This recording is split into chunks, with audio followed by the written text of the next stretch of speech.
What happened in this particular case, plans were submitted for the top building in Renaissance, and that was like on Wednesday, and the plumber came in and got their permit about the same time. On Monday morning, we notified them and said the use you are proposing is not an allowed use within, because it is an office zoning district. And the plumber came back to the town and said, I don't want an active permit open, so I'm going to withdraw my permit. So the plumber withdrew their permit, I think like within the same day. After we emailed the message about the non-allowed use, it kind of went through the telephone process, and Noah called me, old telephone wire, how many people before it gets to the person who's actually going to call and find out. Noah called me and said, yeah, I read the ordinance. I agree, this is a personal service. It is not an allowed use within that upper building.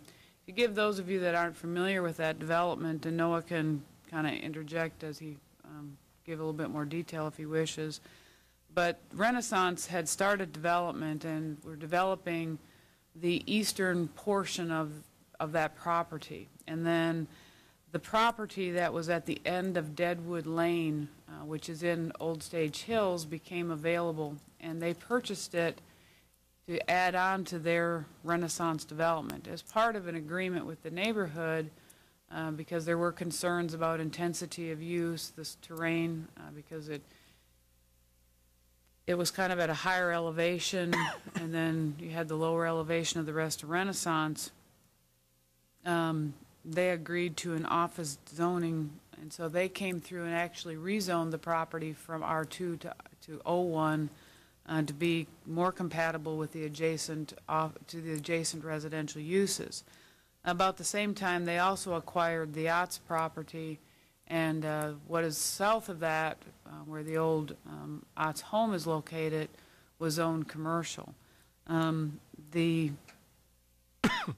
office district, and we went through this a few months ago when we had the rezoning request in front of the Linda Heights subdivision there, is that the office district is considered a transition zone, that it's a lower intense use, and it's oftentimes buffers residential from higher intense uses or from major roads. So in the case of in front of Linda Heights, it was buffering that neighborhood from Kingston Pike. In this particular case, it's buffering Old Stage Hills, a section of Old Stage Hills from the commercial development. The uses permitted within the office district generally hold normal office hours, and this is all in your packet, but that by having the normal office hours, it's not as disruptive to the adjacent neighborhoods as most commercial uses can be. Generally speaking, if you have an office, their normal office hours are 8 to 5. You might have some 7 to 6 kind of range, but generally speaking, your office hours are much more compatible with adjacent residential uses. The other issue is that from a traffic perspective is that if you have a commercial type use, your trips can be quicker, you have higher trip generation, you have higher turnover, whereas an office setting, you generally speaking have a lower turnover of clientele. Ms. Handel gave me a call, and we reviewed what she was wanting to do and everything, and I said what she needs to do is come to you all and educate you about what a medical spa is, because it is I included in your packets the definitions of personal services and professional services, and the big difference is a personal service involves the care of a person or his or her personal goods or apparel, whereas a professional services is services provided by a member of a recognized profession. And so when you're talking about a medical spa, I know that if any of you took the opportunity to Google it or look it up or look at about.com or Wikipedia or any of the other fun little sites that you can get online about, day spa was actually a term, and I remembered when we did some modifications to our ordinances in the mid-90s, was a term that first came about in the late 80s. which seemed kind of odd because I thought it was around a lot longer than that. I guess that means I'm getting older. I don't know.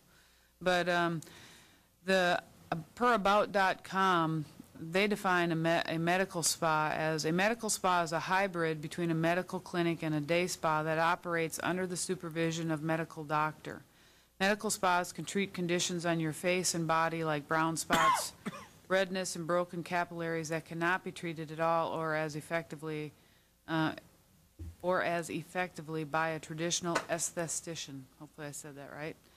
Medical spa menus vary, but can usually also get medical spa treatments like laser treatments, laser hair removal, intense pulsed light treatments, microdermabrasion, photofacials, injectables like Botox and fillers, aggressive chemical peels, and skin tightening or skin rejuvenation.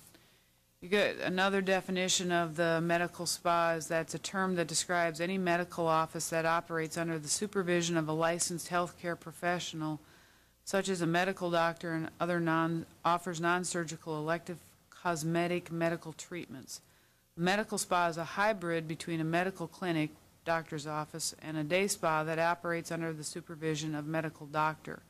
Medical spas may offer additional treatments that can only be administered by licensed medical professionals such as MDs or RNs. Ed Whiting had forwarded a link to Tribeca Med Spa to the mayor and myself and David Smoke, and it was just a particular medical spa, and they had Fraxel skin resurfacing, sun-damaged brown spots, Latisse, Tighten skin tightening, Botox, acne correction treatment, dermal fillers, laser hair removal, chemical peels, medical grade facials, leg vein, facial vein removal, and Viscia skin analysis. That's probably more than you really wanted to hear about this, but so I'm going to defer to the expert now because I have given you the generic. Well, based on this, would a physician's office be suitable for the Renaissance? Could you tell us you give us your name? Yes, yes. My name is Stacy Handel, owner of Guard Bien Spa Salon, local resident here of 514 Serenity Lane in Fox Run. And I'm listening to you. You did very well. That's a lot to say. For something I really a lot of the don't know much treatments about. I'm sure you've never heard of. I don't know what to add. I mean, I definitely would be interested in specific questions regarding those particular treatments. Yes, the physician that I'm working with that wants to join us on a regular basis does many of those treatments. We also have on staff an esthetician that is regulated by the Cosmetology Board, which is regulated by the Tennessee Department of Commerce and Insurance. We also have massage therapists and cosmetologists that do the hair treatments and services regulated. We also have nail techs. So what we're doing is, again, the hybrid is kind of a perfect name to describe the blend of services that we want to continue to do and then add additional things as the industry permits it and kind of requests it, being innovative with those. One of the things that she just said, and that's where you guys come in tonight, is that the services that she is hoping to offer here does expand beyond what I found with looking up on medical spas, in that it would include hair and it would include nails, which if you look under the personal services, that falls under the personal services. So that's kind of where we're at here, is what you would like to see, how you want to define medical spa.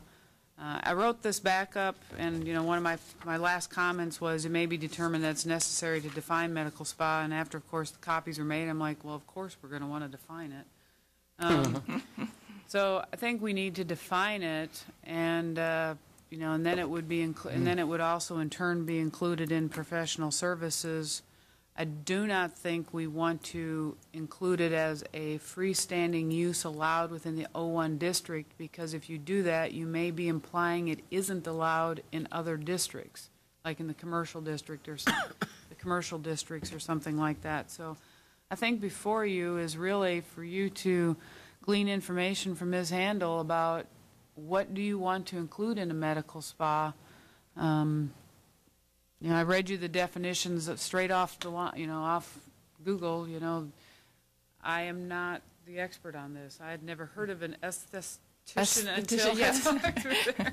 And you're not alone. And she educated me a good bit, so I've learned a lot since then with that, but that's kind of what we're here for tonight.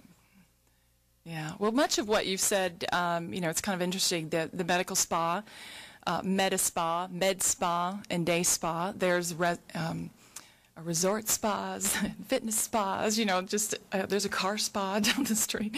The spa, the word spa specifically denotes the use of water as any use of therapy. So when you're really looking at a definition of that, it's quite interesting. But in looking at the true definition, certainly I would regard questions with the service departments. Again, the medical spa, I felt, in looking at what we do and what combines it best, there's so many versions. If you look up Google or Yahoo and so forth, you look in Day Spa magazine and talk to the editor, you'll get versions depending on the area of the country and what's current today and what medical spas were doing 5 years ago. So there's quite a variance in there. It depends on the technical staff that's working in those and what the doctor's talents are and what he wants to focus on and what he can sell in a given area. Our particular interest is certainly on an image. My background is an image consultant, doing makeovers. We've done them for many years. And to complete that, the variety of treatments and services that are provided now by physicians that aren't allowed by estheticians or other of our professionals certainly is a perfect addition to the service menu of our business. So by adding those, it does complete the circle and move us into the type of service level that I wanted years ago. We've always been a spa, but the medical treatments do add an additional level of service. She mentioned something, and looking again at, I've learned a lot about ordinances in the last 3 weeks or 4 weeks, and kind of understanding what the particulars are. One of my original thoughts, quite frankly, was to change the term beautician to cosmetologist. Beautician is a term we haven't used for 30-some years, as long as I've been doing hair and been in this profession. That wasn't necessarily my priority. The priority, of course, was to make sure that I help us all work together to understand what I do, what the business performs, the traffic, the hours of operation, the type of service, the number of individuals working in the environment. All of those certainly fall into the needs that we need to address regarding an ordinance and to protect the neighboring residential and businesses in the area. And I did want to address a couple of things regarding that as we look at those things as an importance. The maximum capacity of my facility at any given moment, the maximum would be 6 employees, one of which doesn't do technical treatments. So you're looking at a traffic flow of that existing staff.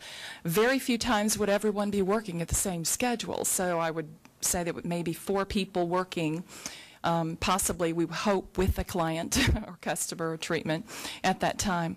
Our turnover rate is very slow compared to the traditional salon environment. You're looking at a personal service type business, like a Supercuts and those kinds of things. Their turnover is very quick with the number of staff members, the space in which they allow certain staff members to work is much smaller.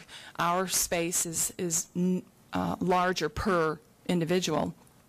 So we don't have that many clients, coming through because of the type of treatments. Gosh, we have clients that stay at our environment about an hour and a half, 2.5 hours, sometimes 3 hours because of the type of treatments that they're receiving. So as far as the turnover rate in our particular type of business, the medical spa, day spa, is very slow as far as that turnover. And I'm trying to think of one other thing that you mentioned I was going to address. Hours of operation probably was. Yeah, hours of operation. We primarily do have about a 9 to 6 Monday through Friday. Mondays are by appointment only, and our evening appointments that we do have maybe 1 or 2 people working our clientele, and many of the doctor's offices will tell you, boy, they're getting a request for the types of, it's not medical treatments for